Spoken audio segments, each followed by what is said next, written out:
and couldn't bear to see Croatia fall under the influence of communism. While my grandmother was pregnant, he went off to join one of Yugoslavia's many wars, then emigrated via Austria to Canada, leaving them behind. My mother was born on a bed of straw in a barn that had been cleared of livestock. For 5 years, they ate little but dried bread moistened with salted water or bean broth. Eventually, my grandfather was pressured to apply for visas for them and to send money for their boat passage. My grandparents slept in separate bedrooms for as long as I can remember. My grandmother, Baba Stanisic, learned her English mainly from watching television, which gave her an abrupt, stilted way of speaking. Combined with her humorless face and the violence of her gestures, she could scatter neighborhood children off her driveway in a matter of seconds. My grandmother was nothing like the mimes and nanas of my school friends, who were all cuddles, home-baked shortbread, and blind, unconditional love. Our Baba preferred to fill our heads with talk of death, superstition, and the curses of menopause. Her walls were hung with paintings of Jesus, and her drawers were filled with Kotex. Come winter or summer, she wore thick woolen tights. When we took her to lunch at one of the nondescript chain restaurants that filled our city, she dismissed our offers to visit the salad bar, demanding loudly that she wanted to eat meat.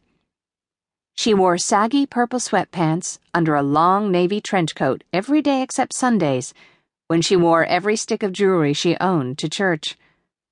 Bursting with her crocheted doilies, Croatian flags, photographs of Tito, and religious icons, her house had an ornate, museum-like quality, full of things I was to look at but never touch. The only times I felt close to her were on the occasions we went there for lunch, when she cooked the food of a peasant childhood. Her golden chicken broth glistened with pools of fat and swam with tiny homemade egg noodles, and her salty cabbage rolls were stewed with leather-like hunks of smoked sausage. I watched in awe as she grated cabbages on a wooden mandolin, her broad shoulders and man-like arms packing them with salt into glass jars, storing them to ferment in her eerie, spiderless cellar, with walls so red my sister used to tell me they had been painted with pig's blood. Her desserts were neither light nor colorful, but dense, dark, and unflashy. Bundt sponges infused with coffee or chocolate, cakes made with cornmeal and pulverized walnuts, hazelnut crescents rolled thickly in powdered sugar. When my sister and I were 10 and 11, on the brink of becoming teenagers, our grandmother began a campaign of counsel and advice about men, how to catch them, how to keep them, and how she believed we should make them happy. She criticized our physical appearance, the cut-off jeans and plastic flip-flops we wore, and the combs we quickly dragged through our hair, insisting that, "If you want to get married, you need to wear tight black dresses and lots of makeup."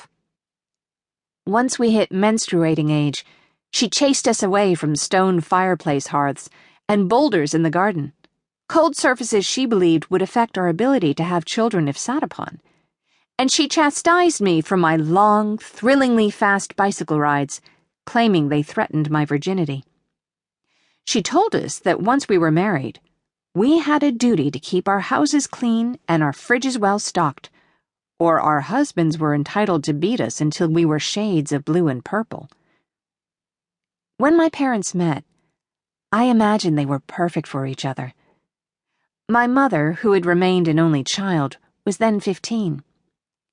Her childhood was primarily a solitary one, and although she'd become an attractive teenager, she was shy and inexperienced.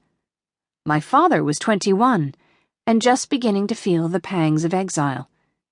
He drank, smoked, had long sideburns, and was confidently handsome. My mother tells me he thought of himself as a bit of a ladies' man. Arriving in Canada to find that his electrician's qualifications meant nothing was hard on him. For 2 years he resorted to driving a taxi at night while he studied English and prepared to qualify for a Canadian certification. His new life was unexpectedly lonely. No one could pronounce or spell his name correctly.